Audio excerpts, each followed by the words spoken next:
All right, I'm gonna move stuff out of the way. Hello, everybody.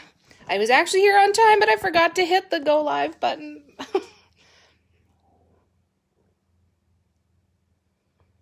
And I can't get music to start, but that's okay.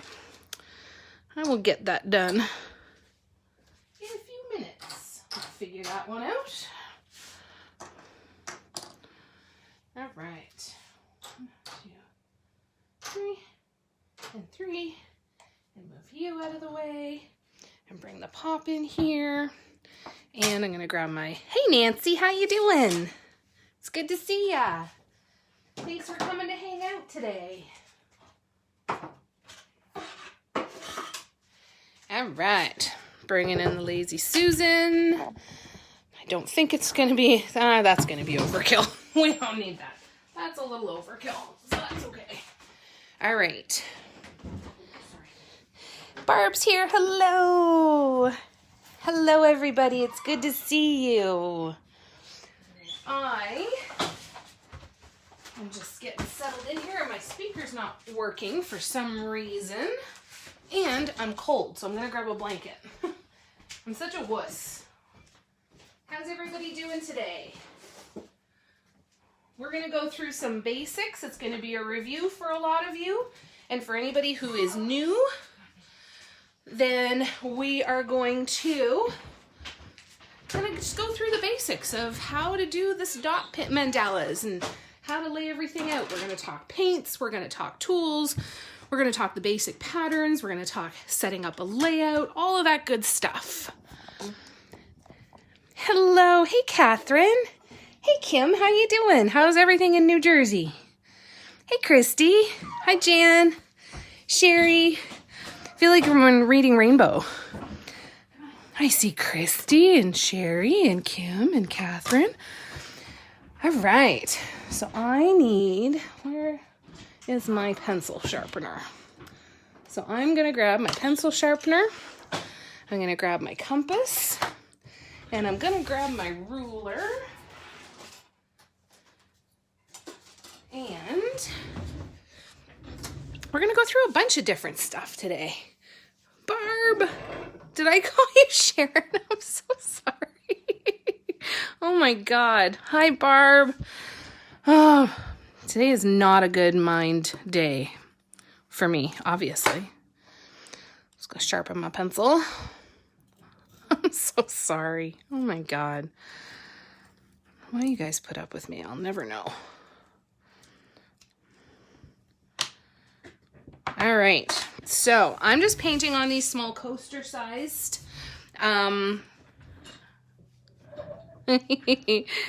See, Jan's got your back. It's good. It's good. Unlike me, the bonehead. Let's see if I can get some music on here. Let's try. See what works. All right, so today we are going through basics. So we are going to talk paints, we're going to talk tools, we're going to talk setting up layouts, we're going to talk picking colors, and we're going to talk basic patterns to start with. Okay, so, hey Janice. All right, so things that are important to know about dot mandalas. So dot mandalas and dot painting are very different things. Mandalas are the symmetrical flower type designs. This is what I do. Lots of other people, though, do a lot of dot art where they will take a shape and fill it in with different dots and use that for their shading and use that for just kind of defining shapes and filling them all in and creating beautiful patterns there. So there is a bit of a difference, and I do the dot mandalas. So that's what we are going to work on today. We're going to talk about spacing and how to line everything up. This is one that I did with the paint bottles. So this isn't the design we're going to create. I just wanted to give you an example of a mandala. Now, mandalas have also historically been used as meditation tools as well. The repetition and the kind of hypnotic effect of them, it can be very meditative, and creating them is very meditative as well. So we are going to work on pulling that stuff together and how to go through these basic designs and to jump in. Hi, Tabitha. I'm good. How are you? All right, so you can do this today with any number of colors. You can choose a bunch of different colors if you'd like. You can do any color combination that you like. One of the biggest things that I will say over and over and over again about doing this kind of artwork is there really are no rules, right? You can do this any way that you want to. You want to do a single color, you want to do two colors, you want to alternate them, however you enjoy doing it. And the only way to really figure out what you enjoy is to just start trying a whole bunch of different stuff, right? The only way to know for sure what we do like is to figure out what we don't like, right? So that's where there's a lot of kind of options and not a lot of rules that you really have to follow. Now, there's a lot of great dot artists and dot mandala artists out there that create beautiful, beautiful pieces that you can always take inspiration from. A couple of my favorites, Electric Mandala, Fine Rosa, Art of Points, they all have very different techniques. And I try to kind of pick out what is it that I like about their art. Is it the teeny tiny delicate dot work? Is it the layout? Is it the colors? Is it the way that they put different elements together? It's all about what you find pleasing to your eye. Tabitha's cleaning and listening at the same time. Awesome. Good. Well, I hope that we make this a fun way to pass your time and keep you going. So, no matter what size substrate you're painting on, you want to try and find the center. Now, and actually, that's not even completely true. You don't have to find the center. I could start with my center dot right up here in the here. It all depends, again, on what effect you want to look at. You'll see a lot of artists that they'll start with the center of their mandala down here and build it up like half of a sun. You'll see people doing them in the corners and maybe doing a few coming out of each corner. You really can do this any way that you want to. I'm super attracted to, but I am. I'm super attracted to symmetry. I love symmetry. It makes me really, really happy. And it just feels really satisfying to me.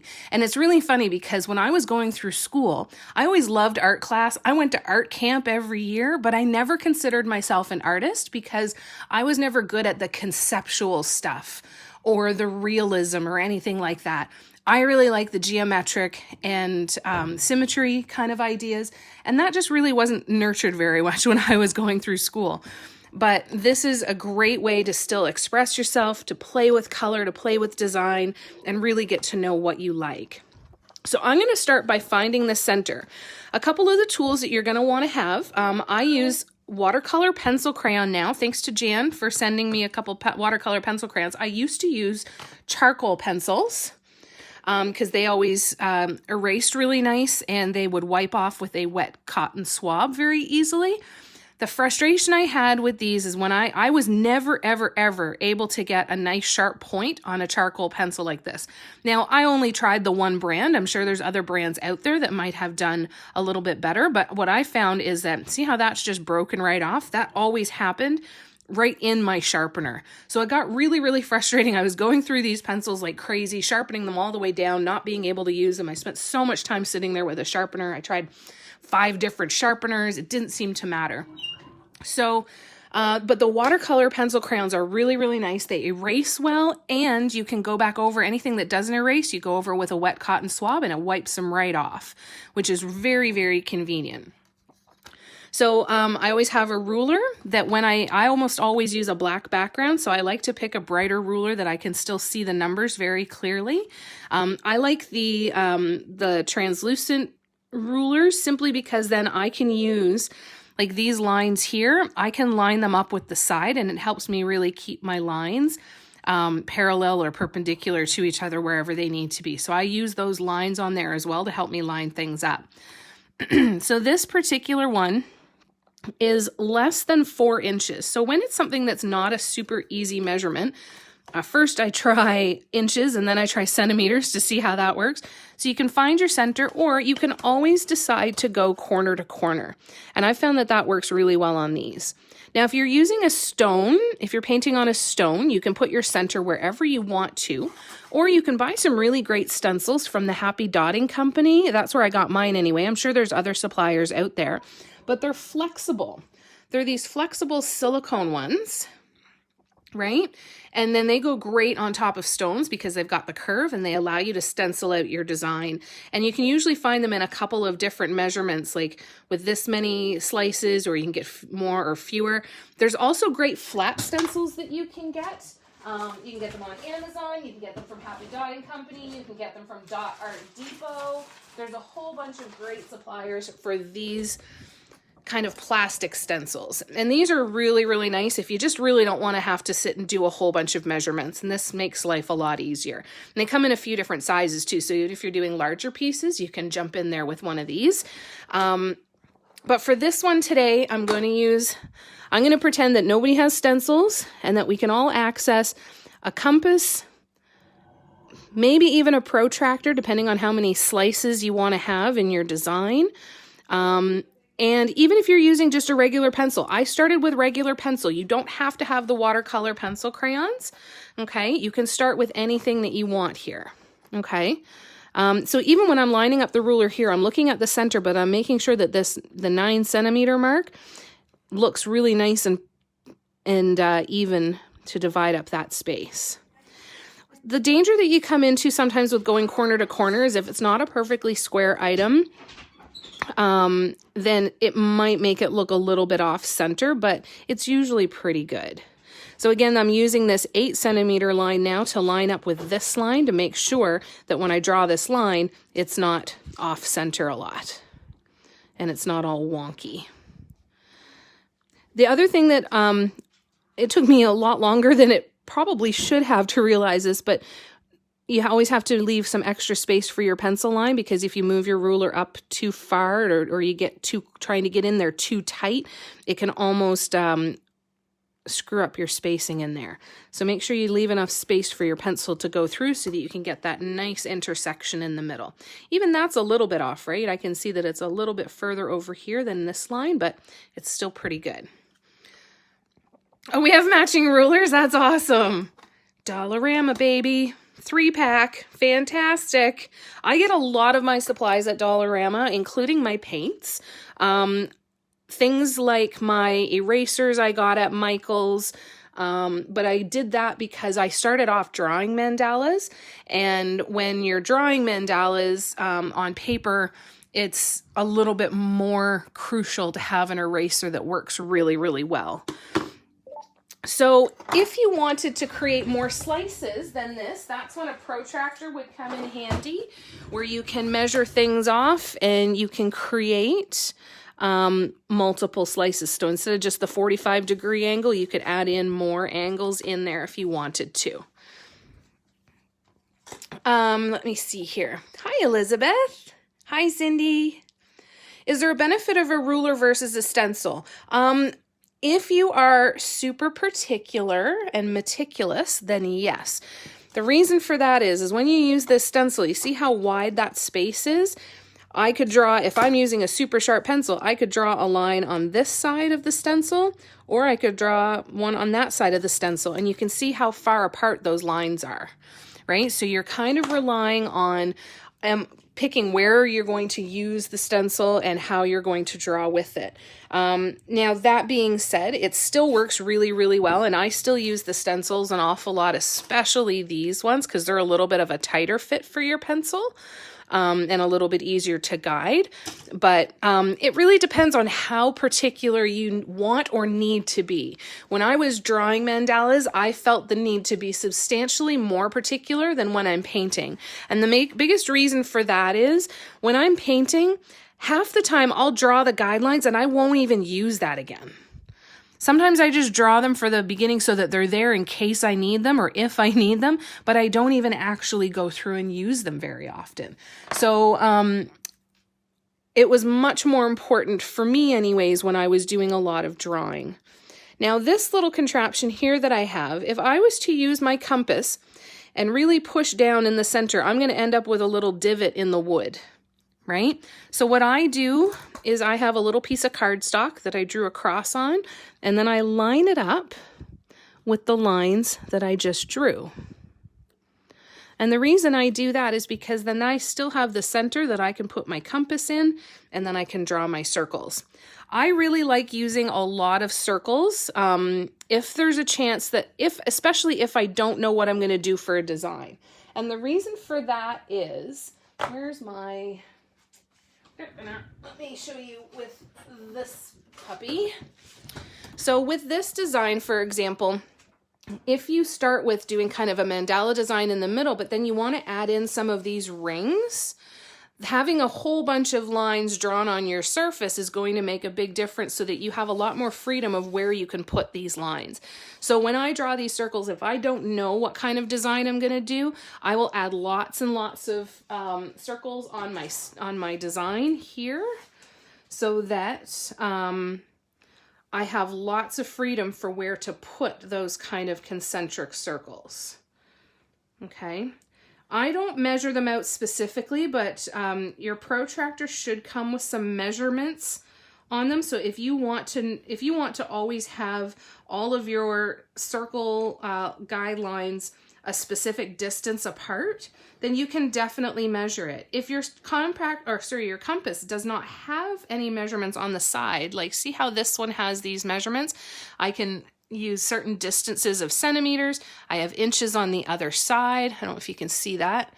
If I have inches on the other side, the option, if you don't have that kind of measurement tool on your compass, you can always go through and on your perpendicular guidelines or on all of them, you can draw a couple of, you can even just mark out every ½ centimeter, every ¼ inch, or whatever you want to do all the way out.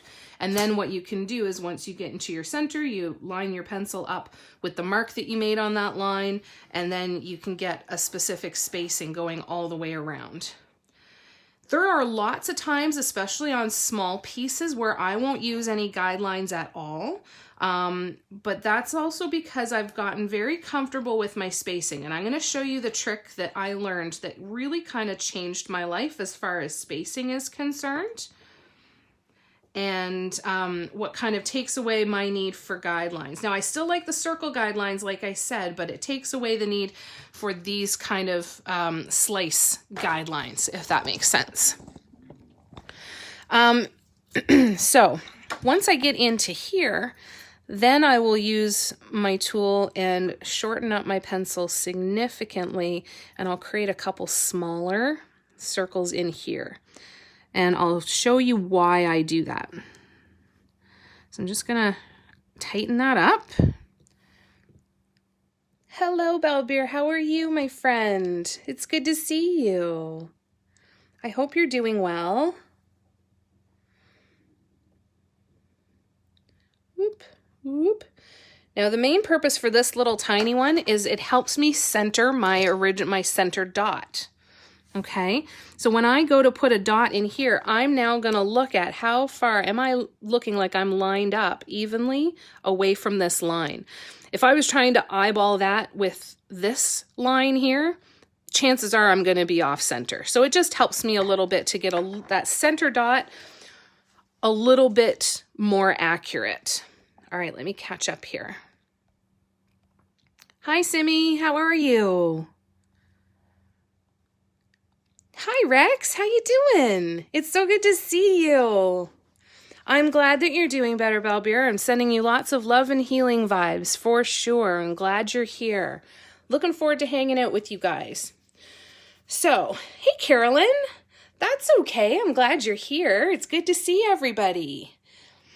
All right, so let's jump in here. So when it comes to paints, I use primarily craft acrylics when I'm painting on wood, canvas, or stone. If I'm going to be painting on ceramic, so the flower pots or the mugs, I'll use multi-surface acrylics. So just looking at the difference here, there's acrylic paint and then there's multi-surface. Multi-surface will show it right on the bottle, and these are the ones that bake to be cured, okay?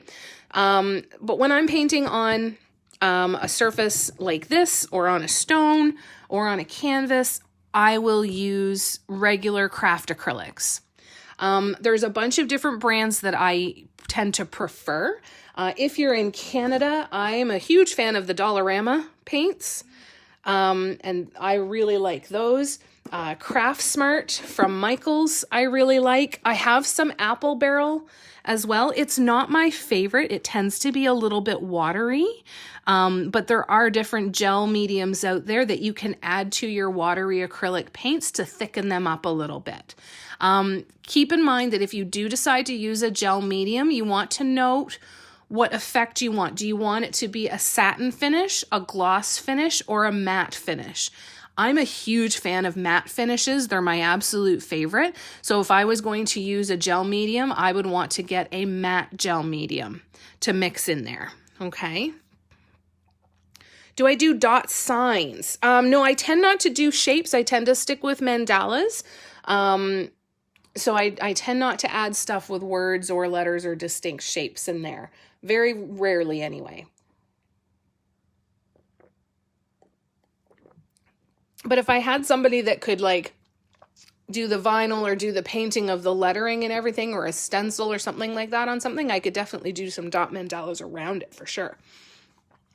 So when it comes to picking your colors, if you spend some time on Pinterest, which is a wormhole and a half, there's tons of inspiration on there. There's not only inspiration of other dot mandala artists and dot artists, but even if you just go in and search color palettes, I love going in and looking at different color palettes and seeing what different combinations I can come up with.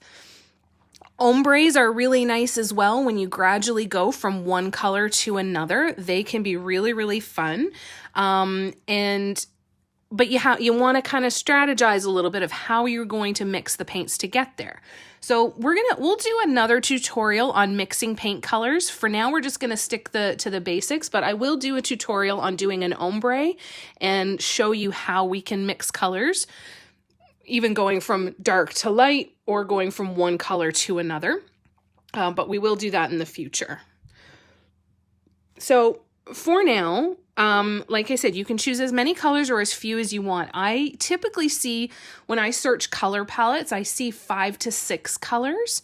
But to be brutally honest, you can have as many in there as you absolutely want to. And I am fascinated by the artists that use 10 and 15 different colors. And it's something that I really want to try to kind of expand it a little bit and try different orders, right? The most colors that I have used has been 8 when I'm doing a rainbow, because I add in a teal in between the green and the blue, and I add in a pink after the purple. But I also kind of play it safe a lot of times with those color combos, and I put them in the same order. I put them in the rainbow order. Don't be afraid to mix up the color combos that you want. But when you are just starting out, pick something that is already pleasing to your eye. So I'm a little bit particular when it comes to my paints. I got this case at Michaels. It was regular $24, and I got it with a 30 or 40% off coupon, and it is perfect for these 2-ounce size bottles of paint. And I put them all by color, because what I'll do quite often is when I'm not sure what kind of color combination I would like to use, I will just sit and kind of stare at my colors and see what pops out to me. And I'll sometimes even move them around and see if they look good together, and kind of figure out what is it that I'm actually looking for in this color combination. So really kind of look at what's pleasing to you. And I've had lots of times where in the paint bottles next together, the colors looked fantastic. But once I got into painting my design, I hated it. That's okay. Every time you learn what you do not like, you become more clear on what you do like. It's one of my mantras for life. Contrast brings me clarity, right?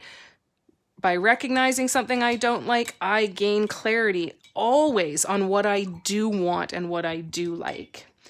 So when it comes to your paints, like I said, I get a bunch from the dollar store. You can use DecoArt, you can use CraftSmart, you can use Apple Barrel. Keep an eye on the thickness and the thinness. Folk art tends to be the thicker of all of them, and when I'm using metallics, they tend to be a little bit thicker, with the exception of silver. Silver I have found to almost always be watery. I don't know why. I've tried multiple different brands. So when I'm using silver, I will actually still use the multi-surface paint because it tends to be a little bit thicker as well. So keep that in mind. Now, if your paints are too thick, or if you want to use heavier bodied acrylic paints, which I'm actually really excited about because I have a bunch and I've never used them because I didn't know how to, oh, sorry. Yes, my coaster. My friend Shelly got me that and it's my favorite. So Liquitex Basics are great, heavier bodied paint. Now there's very important information that I did not learn before I bought this paint. When you are looking on the back, let's see if I can find one that we can see a little bit better. I'm going to zoom in here. See how this one here says, oh, there's my ugly big finger. Let me get a pointer so I don't have to look at my girl's finger.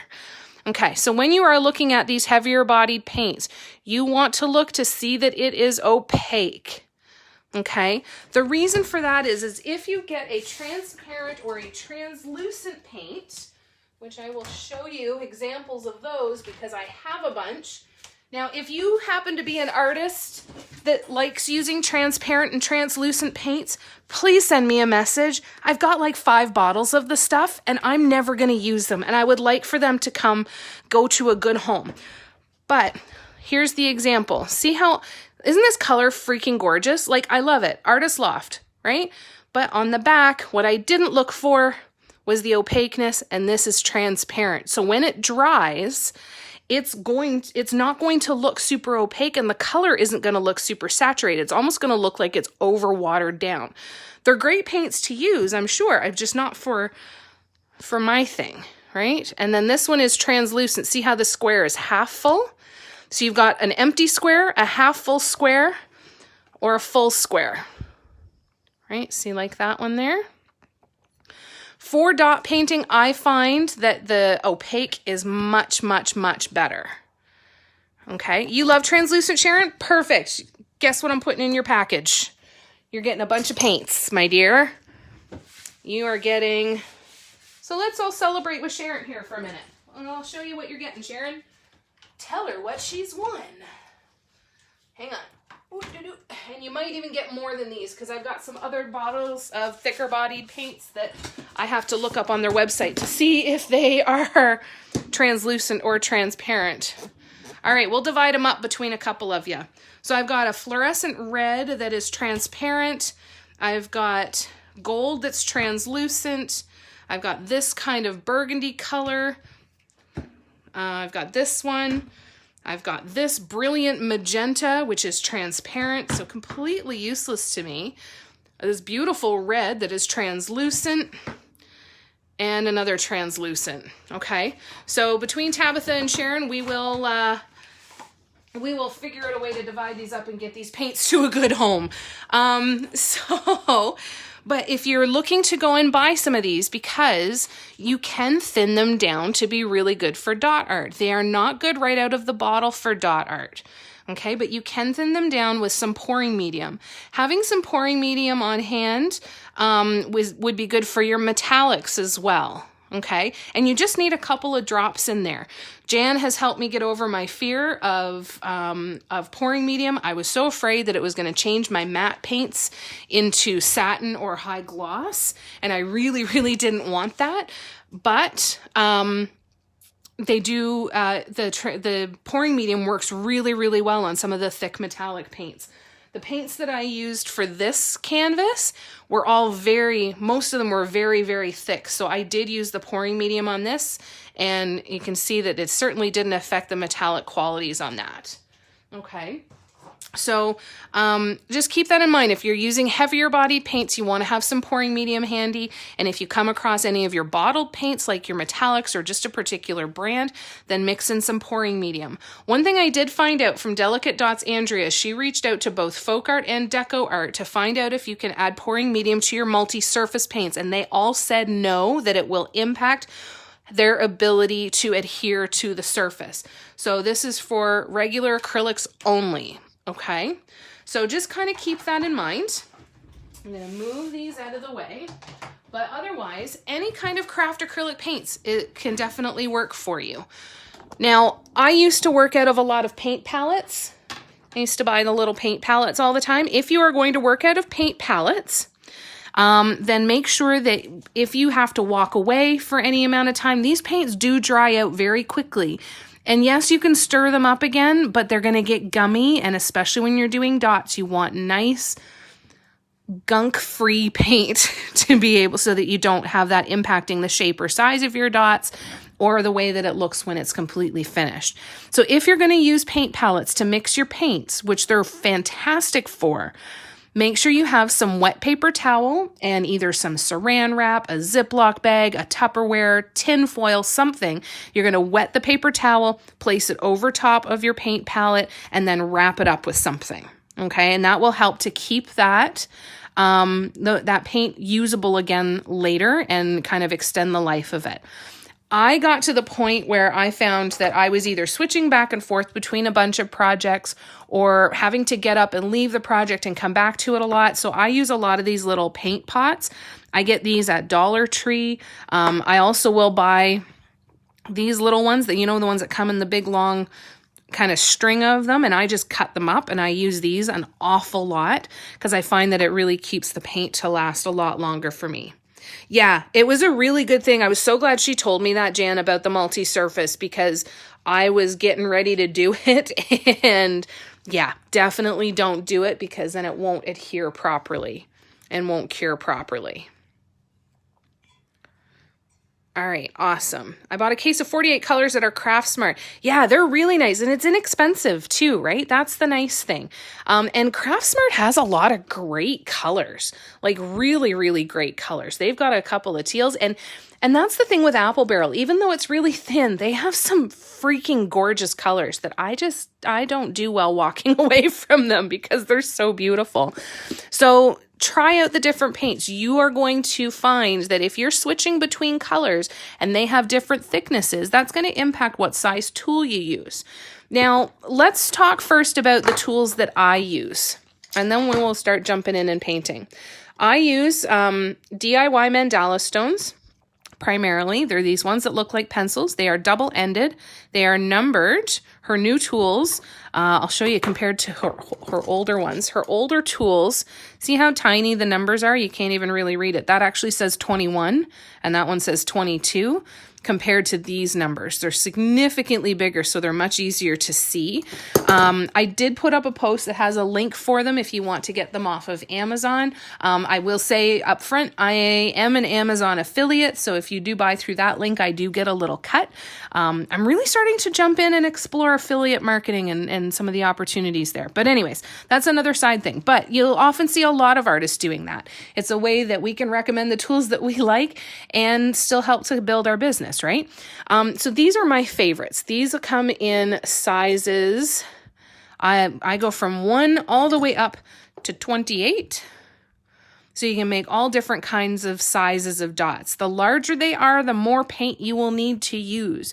So keep that in mind.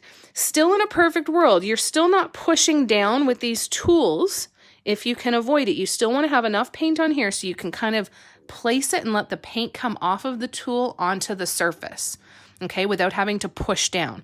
When I apply more pressure, it makes it larger. I have to find that list. We came up with all of these different, all of the P's that come into dot painting, like persistence, practice, pressure makes a difference. There's all these different ones. I'll have to come up with it and find it and do a video with it. But anyways, these tools are fantastic. You can get them on Etsy from DIY Mandala Stones, or you can get them on Amazon as well. If you're not looking to spend a larger sum of money. It's not super expensive, but they're definitely more expensive than a lot of the other kits that you can get out there. Dot Art Depot is a fantastic option for acrylic tools. They're not double-ended, but they do come in multiple different sizes. And Amazon, there's lots of stuff on Amazon for that as well. The second type of tool that I use a lot are these nail dotting stylus tools. Now, I've seen sets on Amazon where you can get a set of 5 or 6 of these plus some stencils for $15 to $20. So that might be a really good option for some of you guys if you want to kind of get some tools but not get a whole bunch and spend a ton of money until you know what you like. I was really lucky because I actually used to work with polymer clay an awful lot. And these were tools that I used when I did polymer clay. So I already had these. And then here's another set that I also had these ones from when I worked with clay. There's clay sculpture tools. They've got the metal ball on one end, but then they have these silicone brush type ends on them. I love these because when I make a mistake, these are great for pulling the paint off. So if I make a mistake, I pull the paint off with these silicone brushes and then I can paint back over in my base coat. Okay. So these are a great set as well. I think I got these for $5 or $10 at Michael's. These ones were at Michael's, so you can find those. Now, the other tool that I got from Jan is a micro dotter tool. Look. And this makes little teeny tiny dots. And it's so much fun. So for example, I did this with the micro dotter. See how tiny? And it's so cool. So, but what we're finding is that the micro dotting tools are not all created equal. I can't speak to any other tool than this one. This is the only micro dotter that I've tried. Before I had this tool, I used either a very, very sharp pencil or I used a very, very sharp toothpick. You'll see a lot of dart artists taking those wooden dowels that you can get at the dollar store. Barb actually showed me this. When you have those wooden dowels, you can take a metal sharpener and you can actually sharpen them into dotting tools. So that's an option. You don't need a bunch of fancy tools. The fancy tools are fun and they can certainly make life a little bit easier. But when you're just starting out, please don't stress about that. You have all kinds of things around your home that you could use for dot art. You could use the ends of a pencil. You could use, like I said, toothpicks, wooden dowels. You could use drill bits. I actually went, before I got my DIY mandala stones, I used crochet hooks. So I went to Walmart and they had a bunch of those plastic crochet hooks for like 97 cents each. And I just bought a bunch of them in different sizes. And that's what I used. So don't feel like you have to go out and spend a ton of money to jump into this. But I can tell you that if you enjoy it and it's something that you see yourself doing for even a little while, you'll probably really enjoy the dotting tools, the DIY mandala stone ones. Let me just catch up on comments really quick. And so I love the idea because being a Canadian, yours will work for me. Oh, awesome. Good. Yay. Hey, Manon. How are you? Is it smaller than the DIY 0.5? I think that's what the number 1 is. I used to think that the number was the number of millimeters, but it's not. But the micro dotter is, yes, it's smaller than the 0.5. I can get significantly smaller dots with this than I can with my 0.5, with my size 1 DIY mandala stone. 100%. This thing has been a life changer and it's so much more fun. I hated doing teeny tiny delicate work before. This one makes it super, super fun. And on this one in particular, it tends to hold a lot of paint and it delivers the paint to the end very easily. So you can make really nice long lines like this. Where's the other one that I did? Here's the other one. So you can make all of these really cool long lines of all of these dots where you wouldn't get that far with a 1. You'd probably get down to about here and then the paint would run out. So I don't know if it has to do with the shape because it's straight and you can kind of get more paint on there and it'll slowly seep down. But this thing is freaking amazing. It's one of my absolute favorite things ever. You could use a safety pin. I use the other thing that I have rigged up for myself. I have an eraser and I snipped off. I have a pair of tin snips or jewelry snips. Where are they? Let me show you what I mean.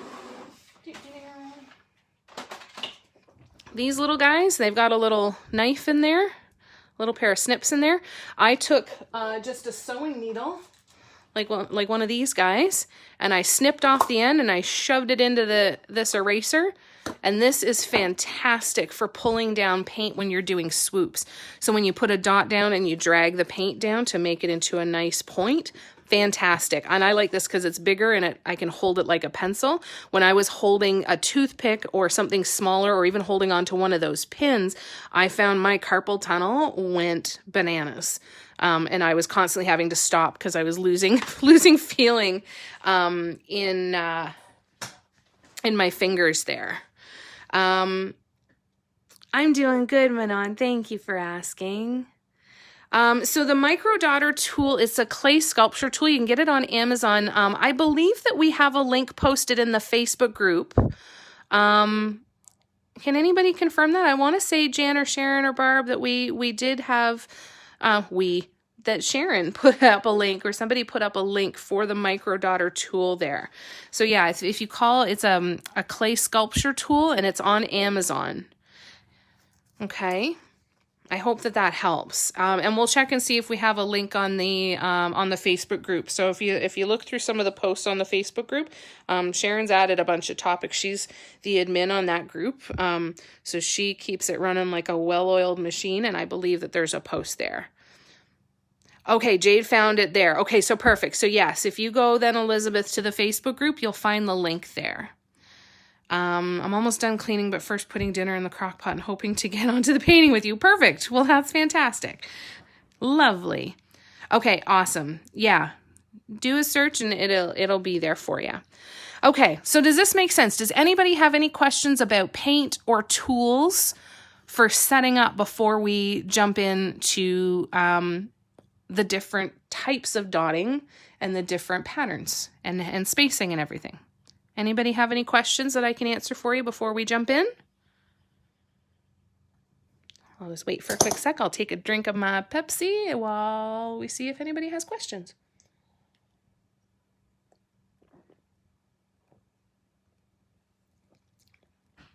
Okay. I'm not seeing anything come in, but if anything comes up that you have a question about, please don't hesitate to ask. Know that when I'm painting, I'm probably not looking at the comments. I'm going to kind of jump back and forth. So if you do put a comment in and I don't answer it right away, please know that I will come back and scroll back and catch up on that, okay? And even looking at this, you could use the end of this as a dotting tool if you wanted to. There are so many things that you can use around your house. Barbecue skewers, cotton swabs, pull the cotton. There's lots of people who use cotton swabs for dotting. They mush up a little bit faster, but there's tons and tons of options out there. Okay. Awesome. I'm glad that this is helpful. Fantastic. All right. So I'm going to put this here and I'm going to zoom in and we are going to place our center dot. So for this particular one, I am going to choose, I'm just going to use 3 different colors because they're close to me and I'm not going to go searching for them. But again, you could create everything that we're going to do here with just a single color if you want to. This is all about practice and the techniques, and then you can get into different fun with color. Okay, so it's so funny. As soon as I say that, I think of Sheldon and Amy with their fun with flags. That's the first thing that popped into my mind. So remember before I said I use this circle here to help me see if I'm centering my dot properly? So do you see there? Let me get my light over here a little bit better. Whoop. Oh, that's not going to work. That just moved my phone. That's useless. Okay, hold on. Hold, please. Hold, please. There we go. Okay. So when I go to place my dot, I'm looking to see, does it look like the edge of my tool is about the same distance from this line all the way around? So it just helps me center it a little bit more. Because like I said, if I was going to eyeball it from this tool out to this line, probably wouldn't eyeball it very well. Now, one thing that I almost forgot, and I forget this all the time, you guys, and it's something that I beat myself up over a lot. I'm like, you always forget this. Why do you always forget this? It's so important. If I was to dot over top of one of these lines without going over it with an eraser, so I always go over this with an eraser and kind of pull some of this off. This here if I was to dot over top of this, if I had a circle, it would almost pinch in on the sides. See how I've kind of drawn those pinchy lines? It will actually impact the size of your dot. So you can imagine if it was on this one, it would pinch in on the top, on the bottom, and on the sides, and it can really impact the shape of your dots.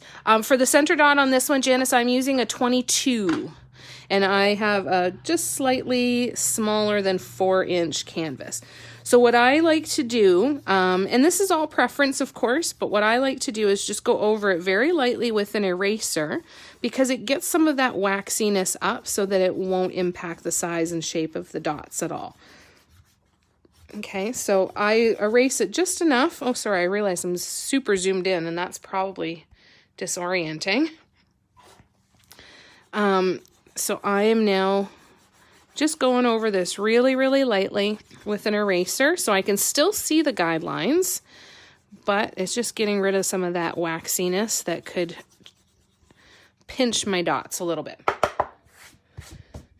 And wipe all the shavings off. And so my guidelines are still there. They're just not as bright anymore, right? So now we are ready to start. So I'm going to start with this red.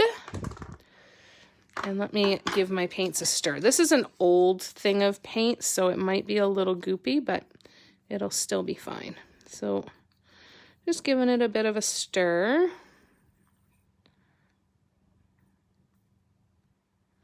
One of the things that you can look for when you're looking to see if your paint is the right consistency is when you pull the paint out, you see how it kind of peaks there? And does the peak settle back into the paint really quickly? If it's really watery, that peak really isn't going to happen, but if it settles it back in, then you know you've got a good consistency there. If it stays peaked and doesn't go back into the paint, then you know your paint is too thick and you could use a little extra pouring medium. Okay, so let's do the center dot. So I'm putting a decent amount of paint on the tool. Let me show you how I'm dipping this in here. So I'm dipping it in here. See how I'm got a decent amount of paint on here, because what I ideally want to do is I'm eyeballing it from here, and then when I press down and add pressure, I'm trying to keep my tool straight up and down and just kind of adding pressure to that paint, right? I'm not pressing the tool down to the surface. I'm just using it to put pressure on the paint. Okay, and then we have our center dot there. Now see how it's kind of peaked in the middle there? It's got these little bumps on them. One of the quickest and easiest ways to deal with that, if you don't want them to be peaked when they dry, use one of your round dotting tools or a toothpick or something, and you can just kind of swirl that paint around and it'll flatten it out for you.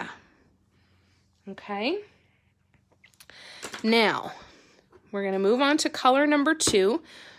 And when I start these off, there's a couple of different things that you want to decide. Actually, for today, we're just gonna jump in with spacing. So when I'm gonna create this, you're gonna see some dot artists where they will take their tool and they will just start literally going dot, dot, dot and work their way all the way around. I don't do it that way because I'm very, very particular with my spacing and it frustrates me. You know what? Here, we'll actually use all DIY mandala stones. So I'm going to use a size 1 next. So if you're using DIY mandala stones as well, I'm going to go to a size 1. Or if you are using nail dotting stylus tools, this is the one that has just the point on the end. That doesn't really have the metal ball. It's just the point here. Okay. Oh, you guys are so sweet. Thank you. All right. So when I do this, this is how I figured out my spacing. And when I said before that there are times now where I don't draw in these guidelines, I'll still draw the circles, but I don't draw these cross sections because you almost need to be okay with ignoring those lines or living and dying by them. You have to kind of pick one. I don't really like living and dying by guidelines because I know that I am human. I'm going to breathe differently. I could sneeze and that could move something around. I could make a mistake. anything could happen, right? And it's not about perfection. It's about, does it still look pleasing to the eye? And is it still symmetrical? So you can get really, really particular with your guidelines. I've seen a lot of dot artists where they will draw so many cross sections and so many guidelines that each row is specifically spaced out to fit the tool that they're going to use. That to me sounds like it's taking a lot of fun out of it. For me, the people that do it, they probably really enjoy it and find it really, really satisfying. So again, it's something that you can do if it's helpful for you and if it's enjoyable for you. The way that I do it though, is once I've got all of my guidelines drawn and I've got my center dot and I know my center dot is in a good spot, it's nice and centered, I feel really good about it, I forget that those guidelines are even there. So what I do instead is I am going to dip and then I'm going to dot. I still will use it at the very beginning for the first dot, but then I turn this around. So I always dot at 12 o'clock and then I'm going to turn it around and I'm going to dot at 12 o'clock again. Okay. Now, the reason I always dot across from me is I find it much easier to create a straight line if I can kind of here and drag up and go across. If I'm up here and I drag down, I'm probably going to always, because I'm right-handed, I might pull this way. I might try to overcompensate and go too far that way. So I'm not really great at getting straight lines if I dot in front of me. If I'm looking at straight lines and spacing, I always do it across from me. It's one thing that blows me away with Fine Rosa. She does it all down here and it blows me away. Absolutely blows me away. I'm not there. So then I turn it so that I've got 3 and 9 o'clock. I kind of call this my clock method. And then I dot at 12 o'clock again. And you can, again, use your guidelines here if that helps you. It's totally good. And then I spin it around and I do it again here. Now I follow this same pattern even when I am creating the large, I'm going to zoom out again here for a second. Don't mean to make you guys dizzy.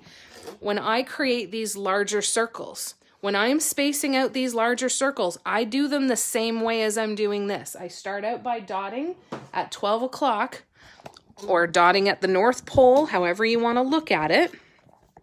I started off the same way. And then I go through and I turn it now so that I'm going to dot halfway between those two dots, still dotting at 12 o'clock, and we've got that there. Okay, and then I'm going to do the same here, dotting at 12 o'clock, and then dotting at 12 o'clock again, and then dotting at 12 o'clock again.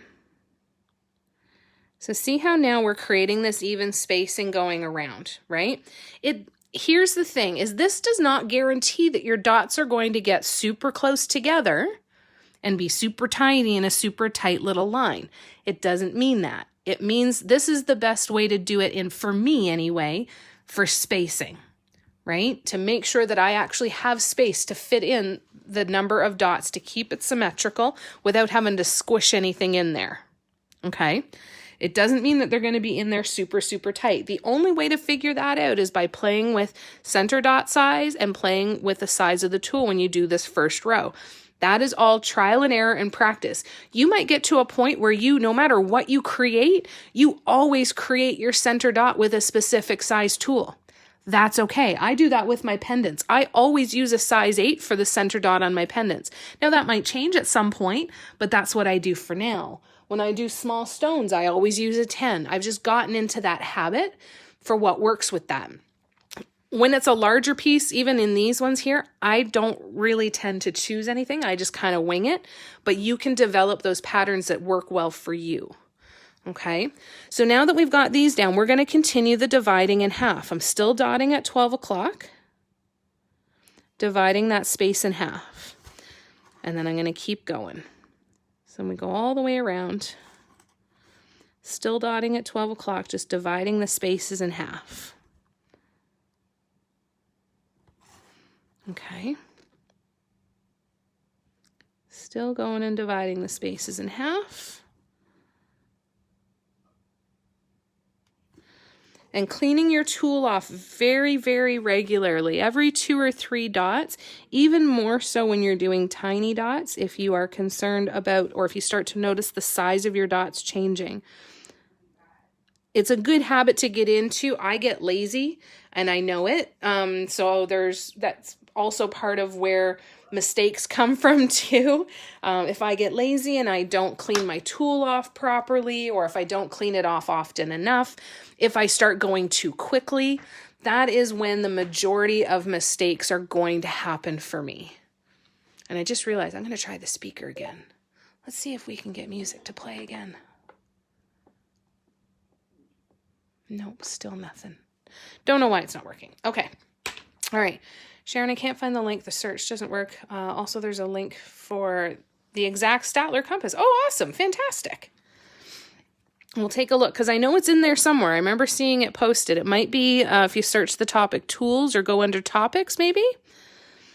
Okay, so I'm going to go and keep doing these spaces. Now, this is where the trial and error comes in, right? If I was doing this, I might not have enough room. So you're going to just kind of try it and figure it out. If you don't have enough space, then you could leave it and do something else to fill it in. Right? Or if you have too much space, then you're going to be left with bigger spaces in between your dots. That's okay. It's all learning, right? It's all learning. That's one of the reasons why I start with something really, really small, because my tool, because it's a much greater chance that I'm going to be able to fit a whole bunch in there, right? That's okay. That's totally all right, Elizabeth. No worries. Hi, Renee. How are you? Okay, so now we're going back in. And we're going to just keep and this is how I get my spacing, right? Because the only thing I'm thinking about right now is this dot going to be about halfway between those other 2 dots? Right? Does that make sense, you guys? And then this one. And then here we go. So I'm still dotting across from me, still dotting at 12 o'clock. And there we go, now we're finished. If you want to practice with different, like if you got to the point where you always use the same size tool for your center dots, you might be able to just get to the point where you know that you can just dot all the way around it with a size 1 and get the good spacing in there, right? So it's completely up to you. I think the topic is supplies. Okay, so if you search, I think there's topics in there, Elizabeth. If you look for that, it should be under there. It was quite a while ago, too, so it might be in there for quite a while. I'm not super familiar with searching in Facebook groups either. I'm sorry.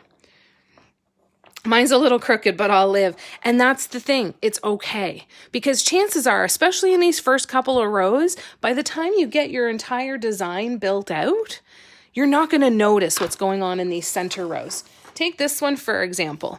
I love this piece. It's beautiful. But if I had only looked at this center row, and if I wanted to be super picky and super hard on myself, I would have been upset about this little guy. The spacing's weird. Those dots are different sizes. This one's down a lot closer there for some reason. This one is off on its own in a huge space over here.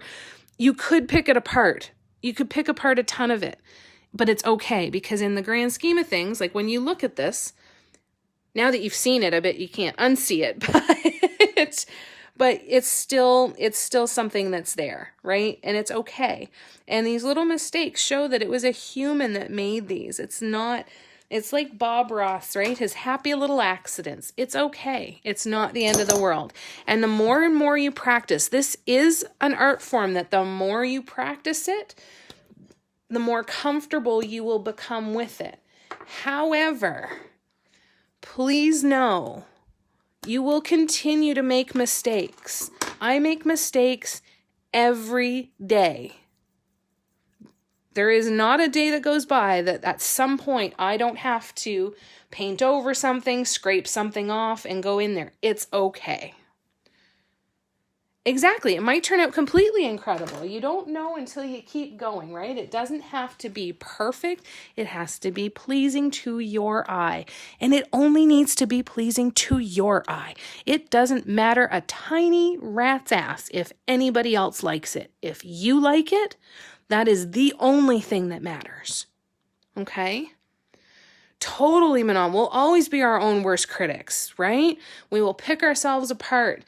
And one of the things that I've been trying to say to myself a lot lately is talk to yourself like someone you love, right? Talk to yourself like someone you love. It's the biggest thing that I've ever done for myself that has made my life a lot easier. All right, so now I'm going on to a size 2. Okay, so now I'm going to do a second row. When I'm going to do this second row, I'm now no longer paying attention to these guidelines at all.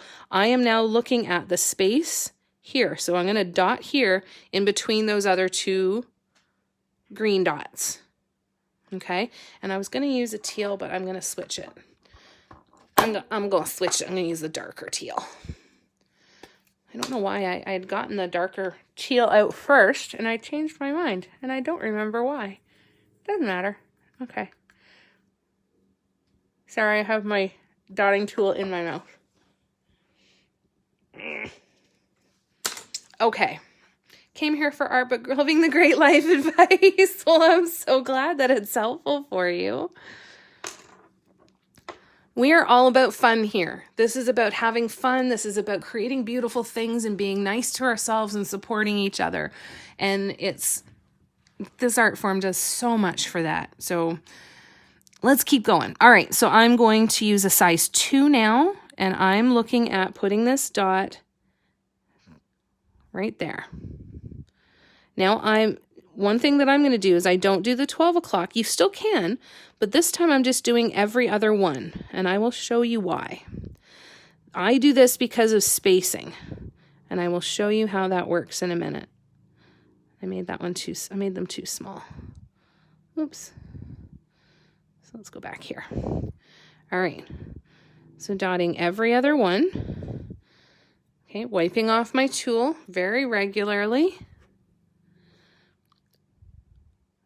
Dip and dot, dip and dot. Totally okay that those dots are a little bit off size, right? Not a big deal. Dip and dot, dip and dot. Now, if you're ever unsure if you've chosen the right size for this row, okay? If you're ever unsure, do a test. Do a couple every other space and then go back in with the tool and fill in that space. It will either fit or it won't, and you will know very, very quickly if it fits. And if it doesn't fit, go up or down a size and try again. Right?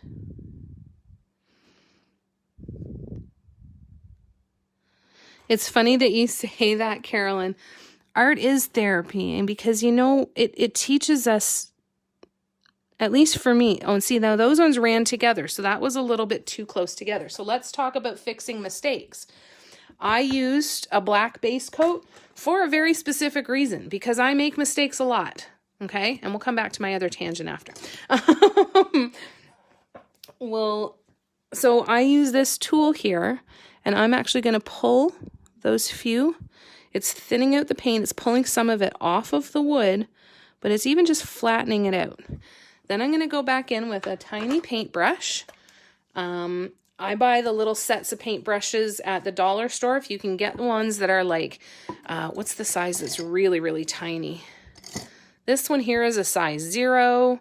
You can get a little 0 round brush. I also have this little tiny pointy one that I think was a 20-0 or 020. I'm not really sure. And then I have some of the black paint in the lid of the black paint bottle. And I am just going to go back over it right here.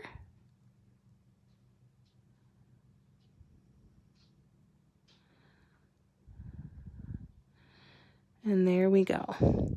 So I'm going to let that dry, but I'm going to keep dotting the rest of the way around. Okay. So back to the don't need therapy, just need art. It is amazing what happens when you start being kinder to yourself and you seeing the beauty that you are capable of creating and how little you care about other people's opinions. Doesn't mean that praise and people liking your stuff doesn't still feel good, but you don't need it to keep doing it, right? This art form has turned me from somebody who never really liked myself into somebody who I think I'm kind of cool, you know? And that's a big step. I'm not at the point yet where I'm like, I'm awesome. I love me. This is awesome. I'm not there yet. But I don't need to be, because right now I feel good where I am. And I feel pretty good. I feel pretty cool. I'm doing all right. Now, just looking at these ones here, this dot is a little bit too big, and then after eyeballing that, I don't think I'm going to fit another one in between. So I'm just going to proactively jump in and paint over that really quickly. I tend to have 2 or 3 brushes on the go all the time because I chuck them in the water as soon as I'm done, and instead of waiting for them to dry, then it's there. Oh, I love you, Christy. I miss you. I miss you so much. And thank you. That's nice to hear. We all know that it's what we say inside our own heads that actually affects us, right? And it's so wonderful when you meet people that can even just make you see that there is a different perspective, right? Like if I look, it's when I look back at some of my friendships from when I was younger and say, they hung out with me. I thought they were super cool. I also know that they don't do people favors. They don't do it just to be nice. They don't do it because they feel bad. I was around them because they wanted me around. And that has to mean something. Even if it just gets you starting to think and say, you know what? There's Reason. And then maybe I can start to like myself. It's so funny. There's a song by Jason Mraz called Gratitude. And he starts off the song and he says, I thank the boys who kicked my ass when I was 17. I thank the ones who laughed and those who acted mean. I thank the bullies for all their accidents and then some. They shaped my life. They made me like who I've become. And there's a lot to be said for that, to be able to look and say, you know what, everything that's happened to me, not all of it was fun, but I do like who I am today. And I've started to realize that that really is the most important thing. And it's been life-changing since that's changed for me. And this art form has had a huge, huge piece of that. Yes, everything has happened exactly the way that it was supposed to happen. Doesn't mean it was easy, doesn't mean it was fun all the time, but I wouldn't be who I am today if those things hadn't happened, right? Jenna, hello, how are you? Oh, you're so sweet. I'm so glad you're here. Jenna is J Grand on TikTok. You guys, you need to follow her if you're not following her already. She is so good. She makes these beautiful, beautiful dot mandala paw prints, like big wood cutout paw prints. They are ridiculously gorgeous. So if you're not following J Grands on TikTok, go follow her. She is amazing. Absolutely amazing. And I'm doing good, Jenna. Thank you. I'm so glad you're here. This is so fun. All right. So does everybody feel comfortable with how I do this spacing? So the first row, I'm dotting at 12 o'clock, dot at 12, turn it, dot at 12, turn it, dot at 12, turn it, and then continually dividing your spaces in half. The second row and any subsequent rows, I go every other dot because then I've got my spacing in between. If you're not sure what size, try it. Try 2 or 3, like 2 or 3 every other, and then go back in and fill them in. And if they don't fit, it's okay. Pull the dots off, paint over in your base color, and go back in and try again with either a larger or a smaller tool. Doesn't matter. You're gonna make mistakes. You're going to have things not work out the way that you wanted them to. It's okay. Right? Clarity. We are on the mission for clarity. I am getting more and more clear on what I do like. I cannot know what I do like until I know what I don't like. Right? Look, I started to, oh, you totally need to. You totally need to. They're so beautiful. She's phenomenal. All right. So if nobody has any questions about this, we're going to move on and we're going to talk creating those petal shapes. So the walking dots and that sort of stuff. Okay. So I'm going to jump into that, but if you have questions, please stop me and we will come back and answer those questions for you. So now I'm going to jump up to a size 6 tool because I'm going to jump up bigger, and I am going to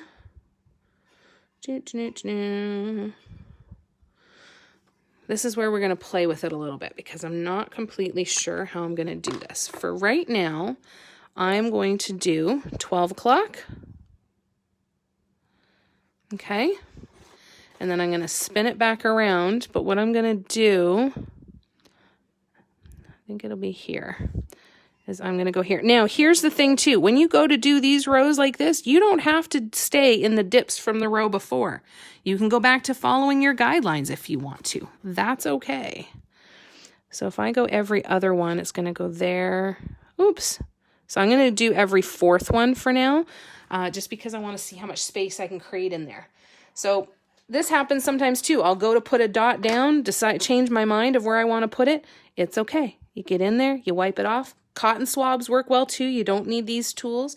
Cotton swabs work just as well. And I'm going to paint over with some black. Okay, so let me find, where's my paper towel? There you are. My paper towel is completely unraveled on my floor. Guess it didn't stay rolled up like I had intended it to. All right. So I'm just going to paint over this real quick. Right. It's weird not having any music on though, you guys. Excuse me. Oh, so sorry. Jenna's work is lovely. I got a sandal. Oh, nice. That's cool. Yay. Jenna, not Jenner. I know. Gotta love autocorrect, eh? So what I've done here is I've skipped 3. And so I'm skipping 1, 2, 3, going here. Skipping 1, 2, 3, and going here. Okay. This doesn't always work out math-wise either. You might do every 3rd one, get all the way around and go, well, that didn't fit. And if that happens, it's okay. Pull off the paint, try again. 1, 2, 3. And then 1, 2, 3 here. So even when I'm doing that, and I'm counting those every 3rd one, okay, I'm still watching. So I'm not only trying to get it perfectly spaced on in between these 2 dots in that little dip, but I'm still being very mindful of, am I in the middle between these 2? If it means that I'm slightly off center compared to the row before, I'd much rather get it nice and spaced out here and help to correct any spacing issues there. Okay. Oh, yay. Blessed poo. I need to get that on t-shirts, don't I? One of our friends on the TikTok live, her autocorrect betrays her so much. Poor soul, Molly. And I sneezed and she tried to say bless you and it came out blessed poo. And then all you get is comment after comment from Molly in caps lock. No, that's not what I meant. Oh my God, autocorrect. I'm so sorry. It was so funny. So funny. Christy's got some old school Billy Joel playing and wants to know what everyone else is listening to in the background. Really good question. You know what? I was gonna listen to Friends in the background because I was watching that earlier today too. Concentrating and don't like music. There you go, right? Thank you, everybody. Thank you for the bless you. All right, so now I'm going back to green. We are going to start doing some walking dots. So I'm going to go to, this is where the nail dotting stylus tools come in handy. The walking dots do not work well, at least in my experience, with the DIY mandala stones. So I use the nail dotting stylus tool. So I'm going to use the smallest one for this first row because these dots are fairly tiny. So again, I'll see a lot of artists and they will start here and then they'll start to dot around. I put the quote-unquote peak dot on first, dotting across from me, and I put it a little bit further out from that dot, so I don't have it come right up super, super close. Reason is because I want it to be a peak, right? And I like it to be a bit of a defined peak. Another way that you can do that is make this first dot bigger than the tool that you are going to do the walking dots with. So I could go to a much larger size, put this first dot on, and then go to a smaller size to do the walking dots. That will have a different effect as well, because it'll make the peak dot significantly bigger, and it will create a much more pronounced peak up at the top too. Okay, so I do this first, and I go all the way around and get those ones off there. Okay. I'm off. Enjoy the rest of your live and your day. I'm so glad you were able to pop in, Manon. Thank you so much for coming in to say hi. Sending you lots and lots of love. It's good to see you. All right, so when I line up these ones, again, it helps me keep a nice straight line. It helps me make sure that the peaks of my petals aren't going to be kind of wonky and twisted to the side. But again, this is just me. This is how my eyes and my hands work. If you are able to create nice straight lines by doing these peak dots down here right in front of you, by all means, and try it different ways. See what does and doesn't work for you too. Okay, but I know this works for me, so I'm pretty steadfast in doing it this way. Now, walking dots. So normally we dip and we dot, we dip and we dot, we dip and we dot. We did that with these ones too. Dip and dot, dip and dot, dip and dot, because we want all the same size dot going around here. Now what we're going to do is a walking dot. And what a walking dot is, whoop, oh no. A walking dot is not creating more of a mess. What a walking dot is, I'm just going to show you a test canvas. So I have this test canvas and I play with it all the time. It's something that you might want to have handy at some point. So a walking dot is you start here, you dip it only once, and then you continue to dot and see how they get smaller and smaller as we go. That is a walking dot. Okay, so these are the walking dots that work well to create these petal shapes. So coming back to here, I dip my tool and then I'm going to dot. This is where I will actually touch my tool down and sometimes hold it there a little bit longer to get some of the paint to drip off and to flow down the tool. And then we do the other side. See how my dots were a little bit different sized? Don't care. It's totally fine. Still looks beautiful. Now, if you find that you get down towards the end and you don't have enough paint left on your tool to make these smaller dots or make it all the way down where you want to go, then the trick for that is I dip and I dot here, then I dip again, and then I go, right? And you can do that as many times as you want. Once I've done larger petals, I will sometimes go through this dip and dot all the way like 3 or 4 down and then walk the dots the rest of the way. It's all about how your paint is going to travel down there for you, okay?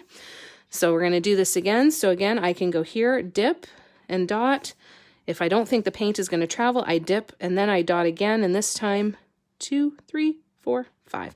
I count a lot too. I find counting very soothing, and it again kind of, you know, soothes my desire for symmetry. But do what feels good to you, you know. One thing that I want to try is timing my breaths with doing these. Take a nice deep breath in and then slowly exhale while I'm doing the dotting. Taking a nice deep breath in while I'm dotting here. Do a nice exhale there. There's so many different ways that you can use this to help be almost therapeutic for you and meditative for you. There's so much to be said for turning on some music, putting on a TV show, and just sinking into this stuff. The stuff that is worth spending more time doing is the stuff where time just disappears while you're doing it. right? Have you ever had that happen where you're doing something and you look up at the clock and go, oh crap, it's been 2 hours, right? Those are the things to keep doing. Those are the things to make sure that you do them as often as you possibly can. They are good for your soul. And that's what I find this is. All right, so let's keep going. So I'm going to dip and I'm going to dot, and then I'm going to walk the dots all the way down.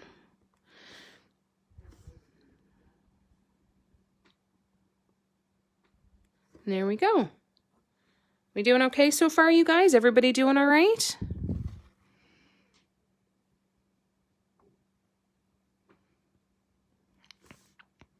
So let's cover some business while we're doing the rest of these walking dots here. And if you have any questions, please don't hesitate to ask. So these tutorials are always free to attend. I always feel awkward saying this, but tips are welcome. You're more than, if you feel like you want to do that, that's definitely something you can. My PayPal, you can send it to my PayPal email, which is mandalaloveaffair@outlook.com. If you choose to tip $5 or more, then I will send you access to the recording of this tutorial, or you will be able to purchase the access to the recording of the tutorial on my website within 48 hours. Also within 48 hours, the access to this recording will be put up on my Patreon. Now, Patreon is a monthly membership, kind of like a subscription, and it gives you access to the entire library of tutorials that I have. I counted them last night, and I think there's 18 tutorials in there so far. And there is one tutorial for Barb's favorite painting. I don't know if I have it out in front of me anywhere, but there is a tutorial on Patreon that is not available on my website. So that's an option as well. And I think, I don't know what it is Canadian, because it makes me set it up under American funds. And so I think it probably changes a little bit based on the currency exchange, but I know that it is $13 US. Oops. See, and look at that spacing. See how wonky that is? That to me is going to drive me crazy, right? Because it's a different number of dots on either side. So I don't have to, because it still would disappear into the design, but because it's what I want to do, I'm going to fix that. So that Patreon is there. The link is in my bio. If that's something that is something you want to take a look at, please take a peek and let me know if you have any questions. And I think most of you guys saw that I opened up my Redbubble store where I turned paintings into different things like clocks and shower curtains and phone cases and notebooks and all kinds of fun stuff. So if you happen to know of anybody who you think would like that sort of stuff, it would be amazing if you would consider sharing the links with them. And then, oh, excuse me. And that would be wonderful. And the other thing that I'm working on, I've told some of you guys about this before, but my ultimate dream is to have a tiny house. So I am working on manifesting that. And so any money that is earned through the sale of my downloadable coloring pages is going into a special bank account. I've got I believe it's 12 different sets of coloring pages on my website, including some in the adult language section. Now, I am going to be doing more of these very, very soon of the coloring pages, because I find that the ones that I've done are very tiny, tiny, tiny designs and might be a little bit intimidating, especially for kids, right? They're very, very complex designs. So Barb says that she can send you her login for 20 bucks Canadian to access the Patreon. Oh, Barb, I love you. You're amazing. Making the first dot helps a lot. Yeah, it really does, right? Because then it gives you that nice peak and it gives you something to play off of there, right? And to be able to spread that paint down a little bit further.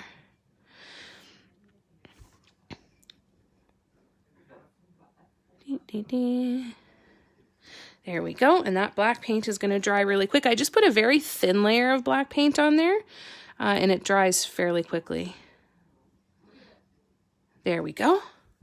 All right, so that row is done. Now we're going to do a second row of these walking dots. So where I started with this tool, I'm going to show you a couple of different options here with this as well. So the first thing I'm going to do is I'm going to go up a size. Actually, the first thing I'm going to do is pick chunks out of my paint. So pick the chunks out of my paint. I'm going to go up a size. I'm going to use this nail dotting stylus tool that has this smaller metal ball on the end. And this is going to be my peak dot for the second row. Again, I'm going to put it not like right up against this one. I'm going to leave a little bit of space. Okay. And then there. And we're going to keep going all the way around with that slightly larger than the row before. And that's the key, is just going slightly larger. And then we have a couple options, like I said. So one option is that I can use this tool for all of the walking dots, just like I did in the row before. Or I can use the other tool in the row before. And remember when I put those couple of dots to bring, if the paint wasn't going to travel down far enough, then I can do that with this as well. Oops, make that one a little bit bigger. There we go. Okay, so those are done. So now I can do the walking dot with this. I'm going to show you the difference in this, okay? So the same tool that I just laid those dots down with, I am going to do the walking dots. It started to run out of paint down here, but it still got through it, right? We'll do the other side. Walking. Notice how I'm holding it down a little bit because it's just letting a little bit more paint flow off of the tool. And with these ones too, if you turn the tool a little bit, there's usually some paint on the other side and you can kind of get away with that a little. Okay, the other option, so that was with the same size tool that I used to make this dot. Okay, now the other option is I'm going back to this pointy tool, and this time I'm going to do single dot, then I'm going to dip again and do another single dot and walk it all the way down. Okay, and we're going to do this again, but see how the size of the petal is different? It's just a little bit smaller and a little bit more, I guess delicate might be a word. And see how this one's a little bit more rounded out and this one's a little bit more pointy, right? So if that, you can create either look that you like, and it's up to you to figure out which one it is you like. I like the other one, but I'm going to leave this one. No, I'm not. Totally lied. Okay, so I'm going to wipe this off and I'm going to go back in with the other one. But I wanted you to see what your options are, because you don't have to only do it with that one tool. Some dot artists too, when they get into the really, really big petals, they might use one size tool for the top point and then maybe the first two dots, then they use another tool for a couple of dots here, then they change their tools multiple times all the way down, right? There's lots of different ways that you can do this. Lots of different ways. It depends on how big your piece is, how big the petals are, what you are trying to get, kind of what the effect you're trying to get, right? I really like this one where it kind of comes out and around. It looks a little bit more plump, I guess. Might be the right word. All right, so we're going to do this next. We're going to finish up this row of walking dots. Okay, I'm going to do it with the other tool. And then the final thing that we are going to cover today is we're going to talk about swoops. And I'm going to show you a few different ways to do the swoops. Oh. I bent this brush myself, by the way, because I was going to start to teach myself how to dot with one of these brushes. Bye, Carolyn. Take care, love. It was good to see you. Have a good rest of your day. And there we go. I'm leaving those. No, I will get rid of those. Okay, so I'm going to let that dry. And we're going to keep going with these walking dots with the tool that I used to make the peak. Okay. So we'll start over here. No, we're going to start over here. You're going to find too that you just have preferences of whether you want to start on the left side or the right side of the petal. You'll have preferences of whether you want to spin it to the right or to the left, and just go with it, Go with what you enjoy. I like to spin it this way so that I am dotting on the next one to the right, because there's less chance of me putting my hands in it and smudging it when it's still wet. Whereas if I was to go this way, right, if I was to go here, there's a very real chance that I could easily stick my finger in there and smudge it. Okay, so let's keep going here. Keep walking the dots. 5, 6, that one's a lot bigger. 1, 2, and just count them. That one's even one that I would want to paint over, but I think it's going to be fine.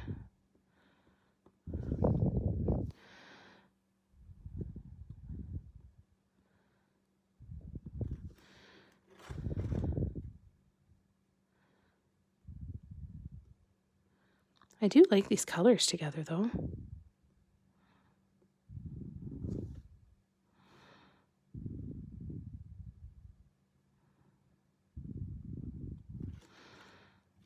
Here we go.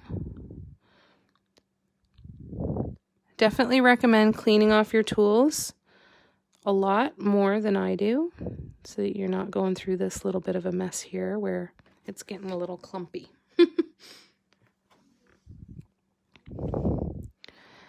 If something like that happens, you can always add a little bit of paint from the next row, right? To help soften it up a little bit if you need to. And then I'm going to go here and I'm going to dot at 12 o'clock with the peak. And then we'll come back because that paint is dry enough.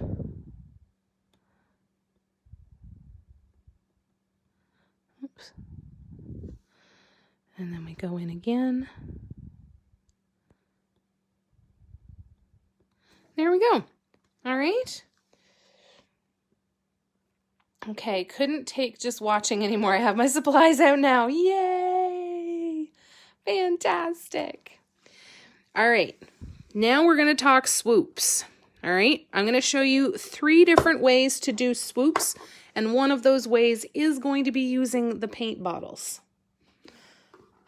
However, I need to find the paint bottle tips.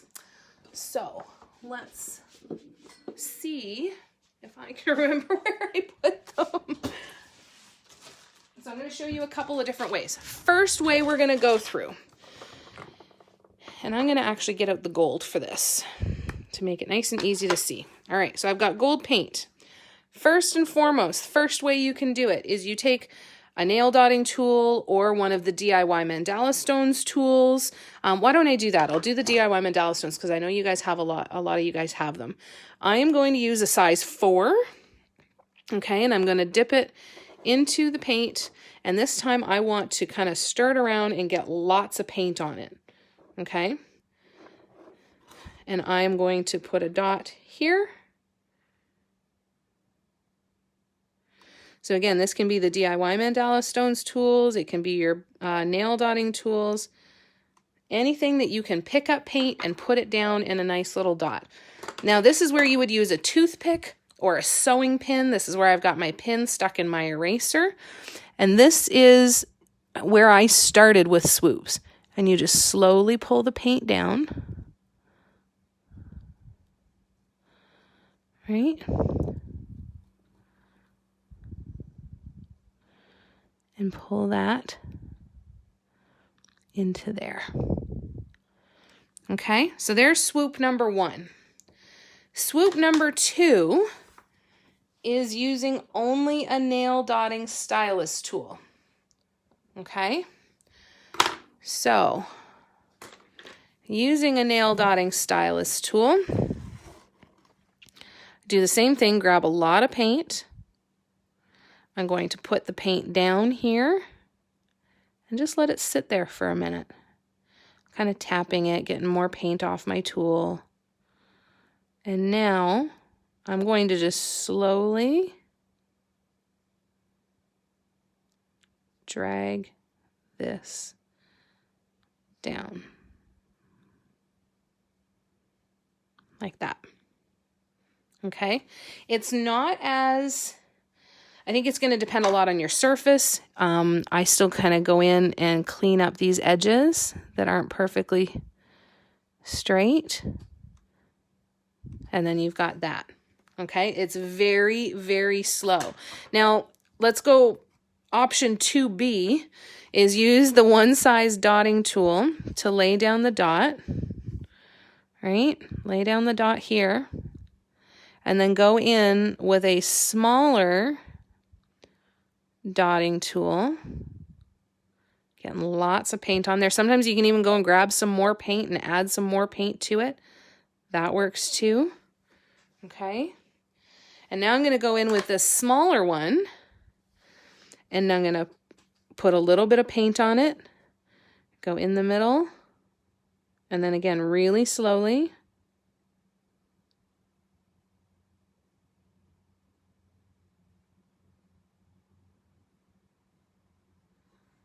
Dragging it down. Okay, still not super smooth again. I still feel, but this is probably because it's the wood and we're dealing with some wood grain. On stone, this tends to work the best, this particular method. And then we go like so. Okay, I wonder if I have a stone. I do have a stone here. Let me show you a difference from the wood compared to a stone. Okay.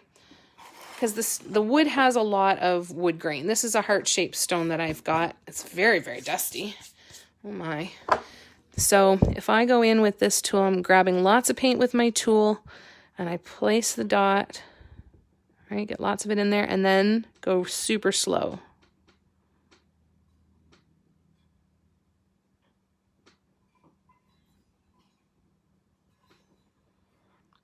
See how much farther it travels and gives you such a nice sharp point on stone? Okay, and I totally lied. We have a part 2C. So 2A, which is just dragging the same size tool down. 2B, which is dragging a different size tool down. And then 2C is paint here. And then slowly start to bring it down this way.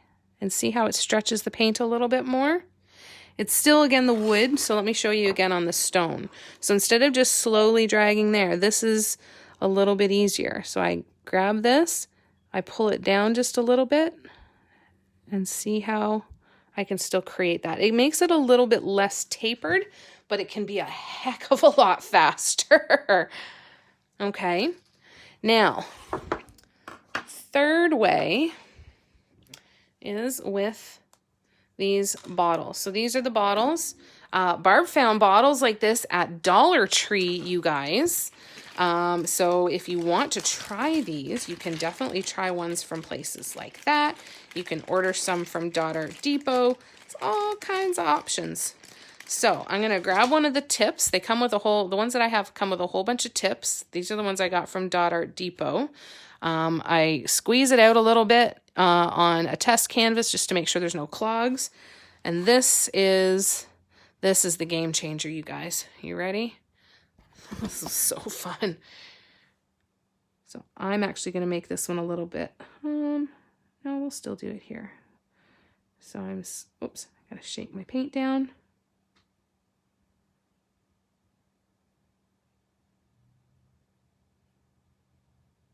Oh, that wasn't straight.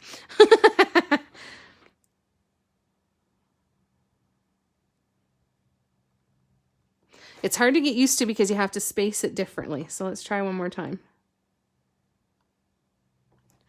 Right? So imagine how quickly you got to get some muscle memory going. I can do this now. Right? These things are total game changers, you guys. Total game changers. However, they still don't create the super nice, super clean, plumpy swoops like here, right? So everything is going to give you a slightly different look, a slightly different texture, a slightly different shape. It is really up to you to determine what your preference is and what look it is that you are trying to create. Right? For those who might be curious, I have not yet tried them on, I have not had success in my attempts to try this on the mugs. Mainly because I find that I'm having a hard time figuring out where to rest my hand. Like when I was resting my hand here and I was pulling it down and resting my hand here, I find that it's much more difficult to do that on a mug where it's kind of slippery. And then to clean out these tips, what I do is I've got one bottle that has just some water in it, and then I can squeeze it out and clean it out. This one seems to be my favorite tip so far, but I've got a bunch more to try that I will try. And the plastic ones do seem, especially if you're rubbing them on the surface, they are going to wear down eventually. So keep that in mind too. So there's lots and lots of different options, but those are your 3 basic designs. So now imagine that I got to this point. Let's say I did all of the swoops all the way around. Why don't we just do that? Let's just do the swoops all the way around, just to have something done. Okay, so let's try this. Ooh, oh shoot, that was still watery. All right, we're gonna fake it till we make it here with this one, you guys. Sorry, this is why a test canvas is helpful. I haven't tried cones yet, Elizabeth. I would like to. I'm thinking about ordering some from Electric Mandala. She sells cones, but I know that there's a lot that I need to learn with what kind of paint to put in there. I believe it would have to be the heavier bodied paints with some pouring medium to make them a little bit thicker. She does some really cool stuff with them though. It's definitely sparked my interest to see, and especially now that I've tried these bottles, I feel a lot better about potentially trying them. The Non on TikTok is our friend Shannon. She is a henna artist as well. So she picked these up super fast and came up with some gorgeous, gorgeous designs. But she's also comfortable painting with cones too. It's kind of cool. But I'd like to try them for sure. I think they'd be a lot of fun to try. All right, so after I cleaned that tip, I just need to kind of go back now and let some paint run through it so that I don't create a mess. All right, let's keep going here. Seeing that was too thick. So this is still just getting used to it all, right? When you clean it out before it gets super cloggy, then that can impact sometimes even just if they're starting to wear down a little bit on the sides, right? This one's going to be different because I don't have enough room for a bunch of little ones. So we'll just keep this the 2 just for the sake of getting this done, because I want to show you now. Once you put, let's say you get to the end of a design and now you want to put one of those concentric circles in here, like I did on that other canvas, right? So imagining a nice round circle going all the way around this. I'm going to show you how I would do that. Okay. This is the benefit of having all of these guidelines, because you see all of these swoops, they all match up to the same guideline. It's nice peace of mind to know that you're staying nice and symmetrical, so it's nice to have those. And it's, again, going to come in really handy when you want to add in those concentric circles. You probably too, so if you're going to work on wood, even if you get like an artist wood panel from Michael's, or you can get them at the dollar store and they're good, make sure you give them a really good sand. I didn't sand this before we started, so that's why I'm getting a lot of this stuff happening too. So make sure you really give your surface a really good sanding. When I painted the drums and the guitars, the best part about those things were the fact that they were sanded to the point where they felt like butter. I almost felt guilty. It was like painting on suede. I said to them, Funky Upbeat Designs was who I collaborated on that with. And I said to them, I'm like, I feel so guilty. I don't want to paint this because it's such beautiful wood and it's sanded so lovely. So definitely do yourself a favor and sand the wood that you're going to use, okay? I want to get this to try, and I can't. Lockdown means as non-essential aisles are closed off. I started seeing, you're in Ontario, Elizabeth? I started seeing that those aisles are open again, which is kind of crazy. because that was fast. I think a lot of people lost their minds and said, we need to have access to some of this stuff. Now, I got my bottles from Dot Art Depot, and I believe the set was $10. She sells out quickly, though, so I don't know if she has any left, but if, or Amazon might be an option for you, too. Because, I went to the Pharmacy in Port Hope one day, and everything was roped off, and then about a week and a half later, I went back, and everything was open again. So it makes me wonder if those essential rules have changed, or if it even just depends on the store and what they're doing. I haven't seen Walmart yet to know if that's going to have any make any difference or not. Okay, so let's talk about concentric circles. What I'm going to do is I'm going to use this guideline here. See how this one's going all the way around? Okay, not the one that's right up against here. I could get a tool that fits perfectly in between those two. Maybe I'll do that. That would work. Let's do that. I'm going to do the tool that fits in between. The point is to pick a point of reference and stick with it. Okay. I'm going to use green because I feel like this needs more green. Not that this is something I'm not going to end up keeping, right? Because this isn't symmetrical. That's not symmetrical. It's kind of gummy, but that's okay. Somebody posted the other day that she needed pros and she couldn't get new ones. That's ridiculous, right? Right. It absolutely infuriates me that, the things that I can get a greeting card, but I can't buy my dad who's in the hospital. I can't go out and buy him new underwear, right? Like, it's just absolutely ridiculous. And the whole idea of, well, you can order it online. That's just not feasible for everybody, right? It's just crazy. Anyways.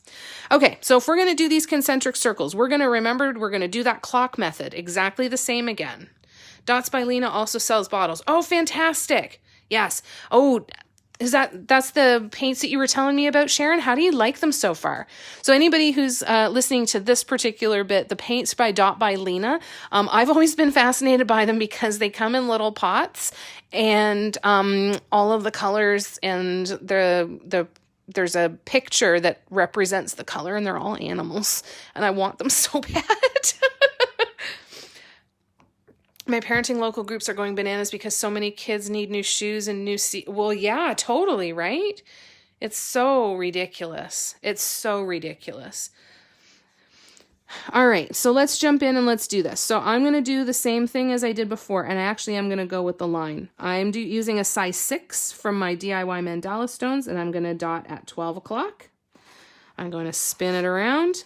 I am going to dot at 12 o'clock again. I'm going to spin it. Dot at 12 o'clock. Okay, spin it. Dot at 12 o'clock. I am now not referencing this design in any way, shape, or form. I have gone back to my guidelines. So this is where there is a benefit to having those guidelines as well. You don't have to, but it helps.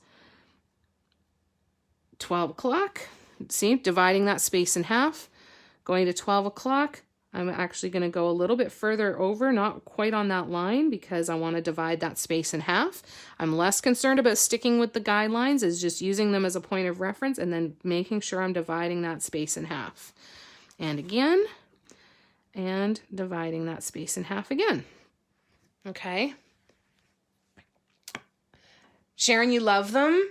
Ah, crap. I was really hoping that you didn't, because then I wouldn't be tempted to spend the money on them. Just like is it Dots by Lena? Oh, no, it's Easy Mandala. They are on Etsy, and I believe they're in Russia, and they have dotting tools, but all of the ends are silicone, and I'm dying to try those. Do you have those too? Sharon, do you like them? What do you think of those ones? Yeah, they're really pretty colors. If you go and look on Etsy, oh my gosh, it's painful to not buy them. Okay, still going in with my size 6. I'm setting that space in half, right? Dividing that space in half, dotting at 12 o'clock, dividing that space, dividing that space, dividing the space, dividing the space. And again, just like in the first row, if you don't know for sure what's going to fit, it's okay. Try it, and if it doesn't work, it doesn't work. Pull the paint off and try again, right? So if the size 6 was too big, ended up being too big, then I would take all the paint off, start again, and go in with a size 5. I bought new stylus tools from Spain and I love them. Ooh, what do you like about them, Elizabeth? How are they different? And you have the DIY ones, and you like them more than the do you like them more than the DIY ones? All right, so again, with the same size tool, just dividing that space in half, right? Filling in these spaces now. Now, if this was too much space in between, if you wanted them to not have quite as much space in between each dot, then that would tell me that I needed to do it over again, but with a larger size tool, right? Always err on the side of caution. If you are unsure what's going to fit, go smaller than you think you are going to need. If it's a specific effect that you're looking for and you really want to go with a certain size, that's okay too, but just be prepared that you might have to go in and switch her up later, right? So even in a perfect world, we don't want to be putting these tools all the way down. It happens, but in a perfect world, we want to just let the paint come off the tool and create that dot, right? We don't want to have to push the tool down to touch the surface. But you'll get muscle memory with how that looks and how it works, right?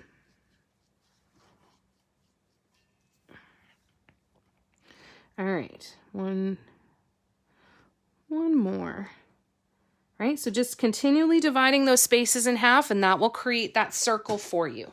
Once you've got that first circle down, then you can start going in the dips again, right? You could go up a size and then go in all of those dips and create multiple rows around that, okay? Thank you, Balbeer. Sharon, I have them but have not used them yet. Miranda Patron is working on a silicone tip tutorial. Oh, cool. That'll be amazing. These are the balls. They're on Etsy, but said less to order directly. I'll message you the link. Oh, cool. Yeah, perfect. Sharon asked, are you referring to the Green Stuff World Tools?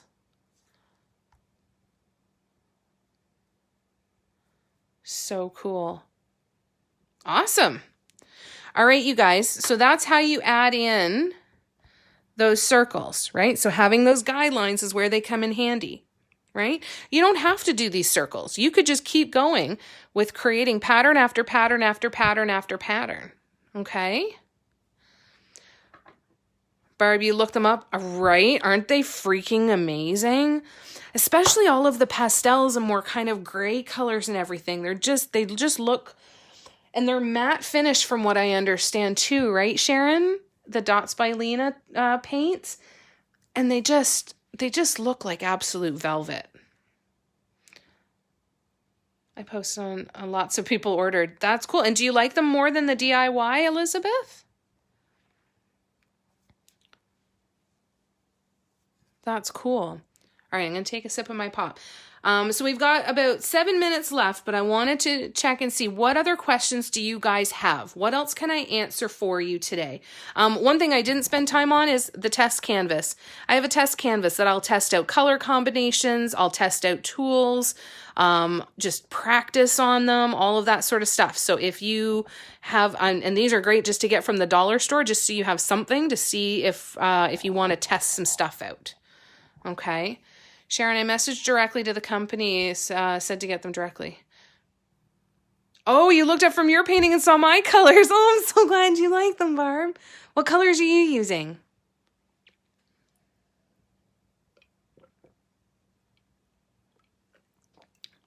Now, one set of ball stylus tools that I bought that I can't stand, I find them way too heavy, and I find they use too much paint. Just, again, for me, everybody's different, right? But they are the huge metal ball stylus tools with the kind of blue. I wonder if I still have them anywhere.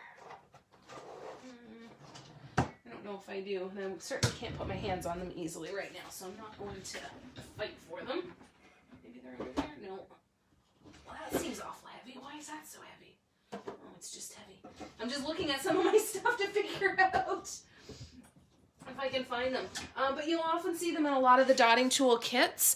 I'm not a fan of those ones because I find them very, very heavy, and I find them difficult to work with. But a lot of people do like them. So it's all personal preference, right? I'm doing those Juju Mumbo Jumbo eyeballs. Nice. The evil eye. That's fantastic. We still have to do some googly eye mandalas. I bought some googly eyes. We're going to do some mandalas that have googly eyes in them at some point. I should do those on some necklace pendants. That would be fun. And here's the thing too. Remember, you can do this on absolutely anything, right? You can paint this on hearts, on squares, on canvases, on wood, on mugs, on wood cutout shapes. Like, for example, a lot of you have probably seen this that I'm going to work on. It's a wooden VW bug that bus that I got at Michael's. Like, you can do this sort of thing on absolutely anything that you like. One of the things that I found happened really fast when I started doing this was everything that I saw turned into like, ooh, I could paint that. Right? Everything I saw, oh, I bet you I could paint that. Oh, I bet you I could paint that. I'm a little bit more selective now because I can now also look at, hey, is this something that I want to do for me because it's fun, or is this something I want to do for my business? Because if it's something I want to do for my business, I need to make sure that it makes sense time-wise so that I would actually be able to sell it too, right? So there's all kinds of different things to consider depending on what you're going to do with it. But if you're just doing it for fun, paint whatever the heck you want, right? Just enjoy it and have some fun, because now I really do. Everything I look at, I'm like, oh, I bet you a mandala would look good on that. Oh, I bet you I could paint that. Oh, I could do this. So let your imagination run wild and just have so much fun with it, you guys. Okay. Does anybody have any questions? If you do and we don't answer them here, please don't hesitate to shoot me a message and I will do my best to help you out. Okay. The access to the recording of this tutorial will be available on Patreon no later than Monday evening. And that's when it will be available on the website as well. My PayPal email is mandalaloveaffair@outlook.com. If you feel called to send a tip, certainly not necessary, but it is an option if it's something that calls to you. Otherwise, next week we are going to be making stones. I'm going to show how I mix my gypsum and pour the stones. I'm going to have some ready to pull out of the molds to show you how I demold them. And I am going to show you how I pour resin to make the, where are they? Make my little discs that I make pendants with. So we're going to pour some of these. I'm going to show you how I mix them, and I'm going to show you, I'm going to have some that'll come out of the mold. I'll show you what that looks like. And I'm going to show you some finished pendants that have more resin on them, and we're going to pour some resin on this, and it'll create just a little bit of a dome on there. So that's going to be resin and gypsum next weekend. I have other ideas that are going to take us until the end of May. I just have to get them scheduled, so I will do that over the coming couple of days as well, so you'll be able to see what tutorials are coming up in the future for the rest of the month of May. If you have any suggestions or things that you would like to do in a tutorial, please let me know, okay? And we will add that stuff to the list. Before you go, is there a model number on your compass? Oh, that's a really good question. I don't see one, hun. So let me just, if you want to take a screenshot, this is what it looks like. But I don't see a model number on it anywhere. No, I don't see anything on there. The thing that I would recommend looking for is one that doesn't have a super, super sharp point on the end. Ooh, my nail's dirty. So sorry. Don't find one that's not super, super sharp point. Like you don't want needle point in there because it'll poke right through anything and potentially canvas as well, right? I'm great. Have a great weekend. Oh, you're most welcome, Catherine. Thanks for coming and hanging out. Cassie, thanks for the tutorial. Oh, fantastic. I hope that you both enjoyed it, Cassie. And thank you so much for coming and hanging out today. It was a lot of fun. This was really, really fun to do. Sending you lots of love too, Rex. Had a really rough week. 100%. We're sending you lots of love and healing energy, Rex. You got this, and we are here for you if you need us, and know that we're all sending you so much love. Can we varnish spray on wood.work? 100%. Yes, you can. For sure. I use a combination. You can use spray varnish, you can use paint on varnish, you can use artist varnish, you can use polyurethane from the hardware store. 100%, you totally can. Good question. Healing and love your way. You guys are so lovely. Screenshots done. You're most welcome. All right, you guys, sending you so much love. Thank you again. Love you too, Christy. Thank you so much for coming and hanging out, you guys. And I'll look forward to seeing you again, hopefully next week. TikTok, I'm going to be doing a tutorial on, a live Tuesday morning at 11 a.m. Eastern Standard Time, as well as Friday at 7 p.m. Eastern Standard Time on TikTok. It's not a tutorial. It's just hanging out and painting and just chatting. And I am going to be at some point, I'm not exactly sure when, but I am going to be, you might start seeing me do some impromptu ones where I'm just going to hop on and just go for it. But the other thing that I am going to do soon, like sometime in the next couple of weeks, is I'm going to do a marathon live on TikTok where I'm going to just say, I'm going to be live for the next 5 hours, and I'm just going to sit and paint. I'm not talking to anybody. You guys can talk amongst yourselves. I'm just going to sit here and paint because I saw a lady and she was doing a live, and she called it her study hall. So she had a sign on a piece of paper on her live that just said, "This is study hall. I'm not going to be talking to anyone. I'm doing this to keep me from scrolling, and so that I can get some work done. And if you want to sit and hang out and get some work done with me, then let's do that together." So I'm going to be doing one of those as well. So it'll be so good to see you guys again soon. And you're most welcome. I'm so glad that you guys were here. I love how we become a dot art family and support each other and learn. Isn't it wonderful? I think it's lovely. And that's the big important thing. Right? We're just going to keep having fun and keep sharing the positive energy and help each other out as often as we can. Lots of room in this world for all of us. I love you guys so much. Thank you again. And I'll look forward to seeing you again soon. Have a great rest of your weekend. Love you. Mwah. Bye.